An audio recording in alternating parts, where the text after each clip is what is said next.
Have you ever read a white paper for some new decentralized project and just thought, wow, this sounds incredible, but how on earth do they actually build it? Well, today, we're going to bridge that exact gap. We're going from this huge, grand vision for a new kind of social network all the way down to the very first lines of working code. And this is the goal. It's from a project called VaultiVerse. I mean, it's a super powerful, punchy statement, right? It's promising a massive shift in how our online worlds are run. So you can see right away, this isn't just about some new app. It's about a whole new philosophy. But that's the real challenge, isn't it? I mean, how does a big, powerful statement like that become an actual application that you and I can use?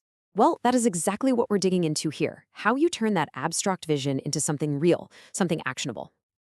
Okay, so let's kick things off with Section 1, a self-governing social network.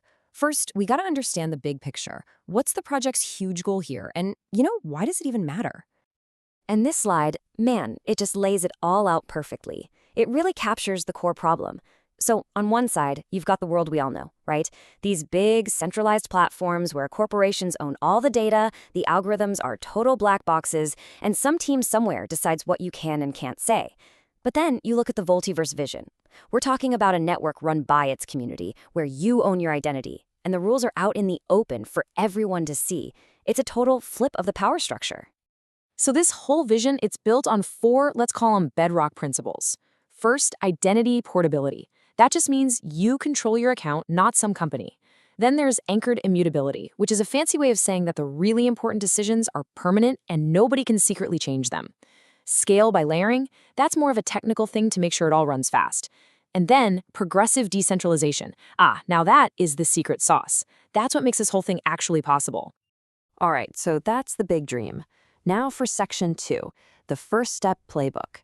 This is where we get practical. We're going to look at how that huge idea actually starts turning into real, tangible code. The absolute key to getting started is something called an MVP, or a minimum viable product. Look, the strategy is not to try and build the entire grand vision all at once. That's a recipe for disaster. Instead, you build the smallest, most essential version you possibly can, just enough to get it into people's hands, see what they think, get that feedback, and then you build from there. So the playbook's first move is actually pretty smart. It's a hybrid approach. To get things moving fast, it uses a regular old centralized backend. But, and this is the important part, it strategically weaves in two key decentralized pieces right from the start.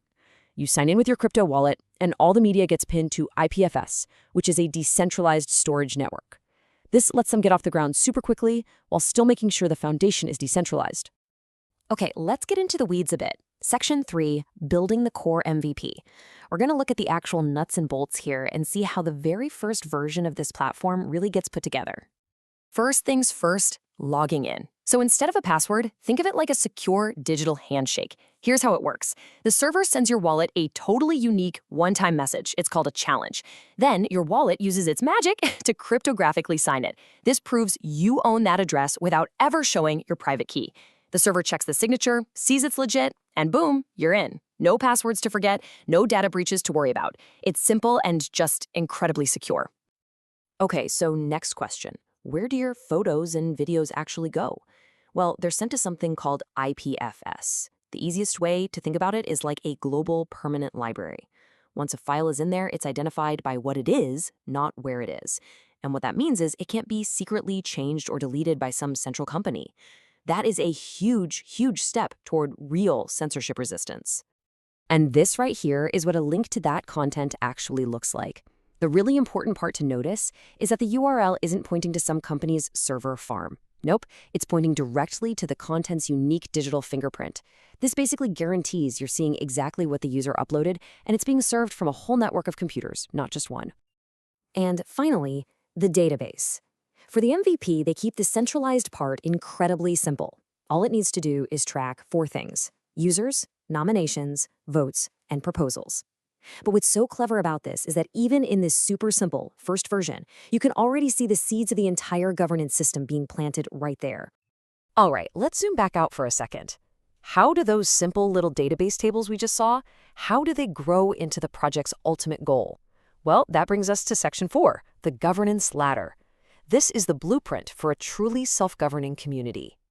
So, how does this governance thing actually work? Well, the project uses this really cool 9-level system where you basically earn your way up by gaining the community's trust. You start out as a new user, that's level 1, but you can become a creator at level 3, maybe a moderator at level 6, and if you make it all the way to level 9, you're one of the people who actually controls the platform's treasury. It's a super clear path for anyone to earn real power and responsibility. And here is the beautiful connection. Remember that simple nominations table from the MVP? That's the seed. That's the tiny initial mechanism that lets users signal trust in each other. And over time, that one simple action, one person nominating another, is what builds out this entire sophisticated system of governance. It is a perfect example of starting small to build something massive. Okay, so we have our starting point. That's the MVP. And we have our destination. That's the self-governing community. That brings us to our last section, Section 5, from MVP to decentralization. This is the roadmap that connects the two. Remember that principle of progressive decentralization? Well, this is it in action. Phase 1 is that quick and dirty, centralized MVP we talked about. Then in Phase 2, you start moving the critical stuff, like the list of users, on-chain, meaning it's recorded on a public blockchain. And then finally, in Phase 3, the whole shebang, the governance, the treasury, it all moves on-chain, making the community completely sovereign. It's a planned step-by-step journey.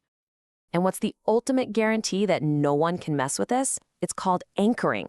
The absolute most important decisions, we're talking major protocol changes, big treasury payouts, their digital fingerprints get recorded on the Bitcoin blockchain itself. This makes the platform's entire history permanent, auditable by anyone, and unbelievably secure.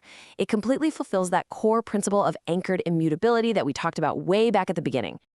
So what this all really shows us is that these huge, world-changing ideas, they don't just appear out of nowhere, fully formed. They get built methodically, one practical step at a time. The technical playbook isn't some boring document that replaces the white paper. It's the first absolutely essential chapter that brings that visionary story to life. And that really just leaves us with one final thought. These kinds of systems, they're not just theoretical anymore. This stuff is being built right now. So it's really worth asking yourself, if you were handed the keys, if you really had a say in the governance of your online world, what's the very first rule you would change?